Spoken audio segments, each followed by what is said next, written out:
Konnichiwa Indian otakus, I am L and आज मैं फिर से आ गया हूँ एक नई वीडियो के साथ। फर्स्ट ऑफ ऑल तो मेरा क्वेश्चन आपसे ये है कि हम एनीमे क्यों देखते हैं। मोस्टली लोगों के दिमाग में ये आया होगा कि एंटरटेनमेंट के लिए, ठीक है। एनीमे देखने से हमें खुशी मिलती है एंड हम उसे एंजॉय करते हैं, एम आई राइट। एंड मैं भी इसी पर्पज से ही एनीमे देखता हूँ। बट अगर मैं आपसे ये कहूँ कि एनीमे की एक डार्क साइड भी है जो आप कभी भी देखना नहीं चाहोगे।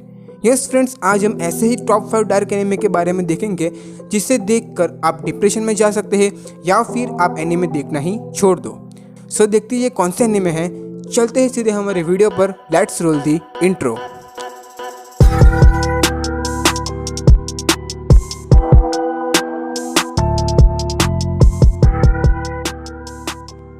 नंबर 5 पे है अकामेगा किल। आई थिंक आप में से कुछ लोग सरप्राइज जरूर हुए होंगे कि अकामेगा किल इस लिस्ट में क्या कर रहा है। बट ट्रस्ट मी गाइस, अगर आप इसका सिर्फ फर्स्ट एपिसोड देखोगे तो आपको पता चल जाएगा कि मैं क्यों बोल रहा हूँ। I know everyone thinks that अकामेगा kill is garbage anime, but वही उसकी स्पेशलिटी है।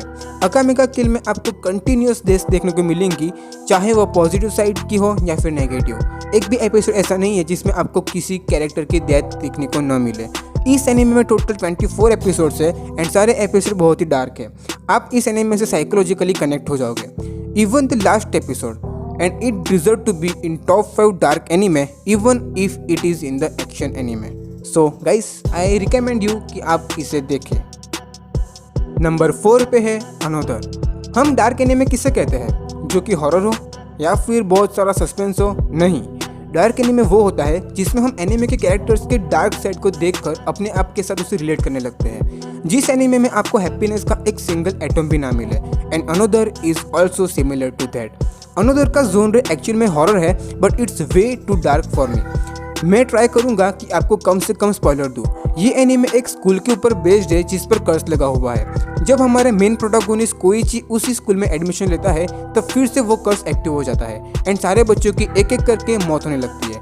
आगे क्या होता है उसे जानने के लिए आपको एनीमे ही देखना पड़ेगा। वैसे भी ये एनीमे सिर्फ 12 एपिसोड का ही है, so go and watch it. Number 3 पर है Elfen Lied. Elfen Lied is written and illustrated by Lynn Okamoto. इस एनीमे के टोटल 13 एपिसोड ही है, सो आप इसे बिंज वॉच कर सकते हैं। पर मैं आपको बिल्कुल भी रिकमेंड नहीं करूंगा बिकॉज इस एनीमे में आपको भर के वायलेंस एंड वीडियो देखने को मिलेगी। सो अगर आप 18+ नहीं है सो प्लीज़ इस एनीमे को मत देखना। मैंने इस एनीमे को ऐसे ही फ्री टाइम में देखा था and I actually regret it. मैं इस एनीमे को डार्क क्यों बोलता हूँ वो आपको सिर्फ ओपनिंग देख के पता चल जाएगा। Let me show you some of it.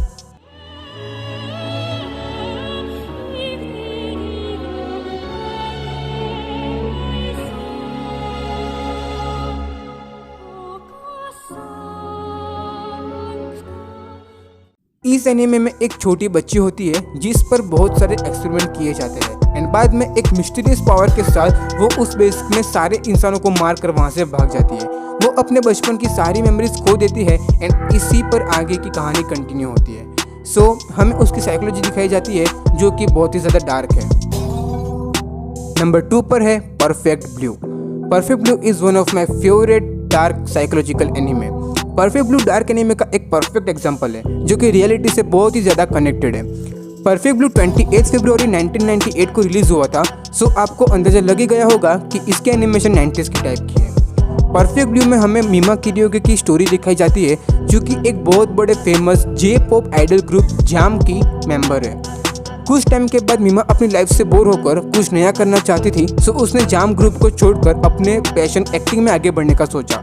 But everyone knows कि हर चीज़ हमारे हिसाब से हो वो ज़रूरी नहीं है। जैसे ही मीमा ने जैम बैंड को छोड़ा उसके एक इंटेंस को ये बात हजम नहीं आई कि वो उस बैंड को छोड़े। सो उसने डार्क वेब से मीमा की प्राइवेसी के साथ खेलना शुरू कर दिया जिससे मीमा डिप्रेशन में चली जाती है। इतनी ओल्ड मूवी में हमें जिस तरह से मीमा की साइकोलॉजिकल कंडीशन दिखाई जाती है इट्स एब्सोल्युटली परफेक्ट। और ये एनीमे रियलिटी से कनेक्टेड क्यों है वो मैं आपको बताता हूँ। अब सब ने फेमस K-pop बैंड BTS का नाम तो सुना ही होगा। BTS is having world most intense fans. BTS के बारे में कुछ भी भरा बुरा बोल दो उनके फैंस को ये बात हजम नहीं होती है एंड वो चीज़ मैंने खूब अपनी आंखों से देखी है। और BTS के मेंबर्स के साथ भी ऐसे ही इंसिडेंट होते ही रहते हैं। अब नंबर 1 पर बढ़ने से पहले मैं आपसे ये कहना चाहता हूँ कि अगर आपने यहाँ तक वीडियो देख ही लिया है सो प्लीज़ इसे लाइक एंड शेयर जरूर कर देना, ठीक है। एंड इसी तरह एनिमे रिलेटेड वीडियो पाने के लिए हमारी चैनल दिल से ओटाकू को सब्सक्राइब कर ले एंड बाजू वाला बेल आइकन भी जरूर प्रेस कर ले। अब चलते हैं हमारे नंबर 1 पर। पता नहीं मैं इस मूवी को क्यों ऐड कर रहा हूँ, बट इससे डार्क एनीमे मैंने मेरी लाइफ में कभी नहीं देखा और मैं भी आपको वार्न करता हूँ कि आप भी इस मूवी से हो सके उतना दूर ही रहिए, वरना ये मूवी आपके दिमाग पर बहुत बुरी तरह से असर कर सकती है। आप इतना डिस्टर्ब हो जाओगे कि आपको रात को नींद भी ना आए। इस एनीमे मूवी का नाम है Midori Shojo Tsubaki. Shojo Tsubaki dark anime movie है जिसे सेकेंड में 1992 में रिलीज़ किया गया था। एनीमे की स्टोरी में हमें एक छोटी बच्ची दिखाई जाती है जिसका नाम मिडोरी होता है। मिडोरी अपने स्कूल लाइफ को अच्छी तरह से एंजॉय कर रही थी, बट तभी उसकी मॉम बीमार हो जाती है एंड फादर ना होने की वजह से मिडोरी अपने स्कूल को छोड़कर फ्लावर्स बेचने के लिए जाने लगती है। कुछ समय बाद उसकी मॉम की ट्रेजिकली डेथ हो जाती है एंड वो अकेली हो जाती है। अलोन मिडोरी अब एक सर्कस पर पहुंचती है जहां वो काम करना चाहती थी, बट वहां वैसा कुछ नहीं होता जैसा मिडोरी ने सोचा था। मिडोरी की लाइफ हेल्थ से भी बदतर हो जाती है। The circus might be a place of great fun for the audience, but Midori life as a circus person reveals its dark side. इस मूवी में आपको भर भर के वायलेंस एंड अनवांटेड सीन देखने को मिलेंगे एंड मैं आपको बिल्कुल भी रिकमेंड नहीं करूँगा कि आप इस मूवी को देखें। 18 साल का हो या 18 साल से बड़ा, don't watch it. But I know मेरे कहने से कुछ ज़्यादा फर्क तो पड़ने वाला है नहीं, ठीक है। सो गाइस, बस यही थे top 5 most dark anime of all time. अगर आपको ये वीडियो अच्छी लगी हो तो ठोको लाइक। हमारे साथ कनेक्टेड रहने के लिए आप हमें इंस्टाग्राम पर भी फॉलो कर सकते हो, so link is in the bio, check it. मैं मिलता हूँ आपको अगली वीडियो में, तब तक के लिए गुड बाय, सायोनारा।